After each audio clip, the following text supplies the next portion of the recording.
விஜய் தொலைக்காட்சி super singer senior season 11 மூலயமா மக்களிடையே ரொம்பவே பிரபலமானவங்க தான் சரண் ராஜா அவர்கள்.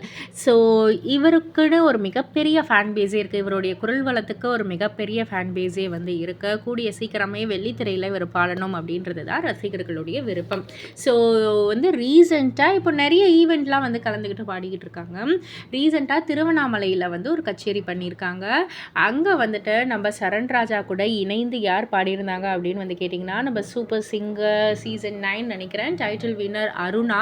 ஸோ அவங்களும் அண்ட் பக்தி சுற்றுல வந்து அவங்களுடைய ட்வின் சிஸ்டரான அகிலாவும் வந்து பாடியிருந்தாங்க இல்லையா. ஸோ அருணா மற்றும் அகிலா 2 பேர் கூடயும் இணைந்து சரண்ராஜா அவர்கள் கரகாட்டன்காரன் படத்திலிருந்து மாரியம்மா பாடலை வந்து பாடியிருக்காங்க. அந்த ஒரு வீடியோவை வந்து அவர் சோஷியல் மீடியாவில் போஸ்ட் பண்ண ஏகப்பட்ட லைக்ஸ் வந்து குமிஞ்சிக்கிட்டு இருக்கு. அண்ட் எல்லாருமே பாசிட்டிவான ஒரு கமெண்ட்ஸ்லாம் வந்து கொடுத்துக்கிட்டு இருக்காங்க. திரும்பவும் உங்களுடைய குரலில் ஒரு பாடல் கேட்குறதுக்கு எங்களுக்கெல்லாம் ரொம்பவே சந்தோஷம் அப்படின்ற மாதிரி ரசிகர்கள் நிறைய பேர் வந்து வாழ்த்துக்களை தெரிவிச்சுக்கிட்டு இருக்காங்க. இதை பற்றி நீங்கள் என்ன நினைக்கிறீங்க? உங்களுடைய கருத்து என்ன அப்படின்றத கீழே உள்ள கமெண்ட் பாக்ஸில் குறிப்பிட்டு சொல்லுங்கள். மறக்காமல் சேனலை சப்ஸ்கிரைப் பண்ணி பக்கத்தில் உள்ள பெல் ஐக்கானை கிளிக் பண்ணிவிடுங்க.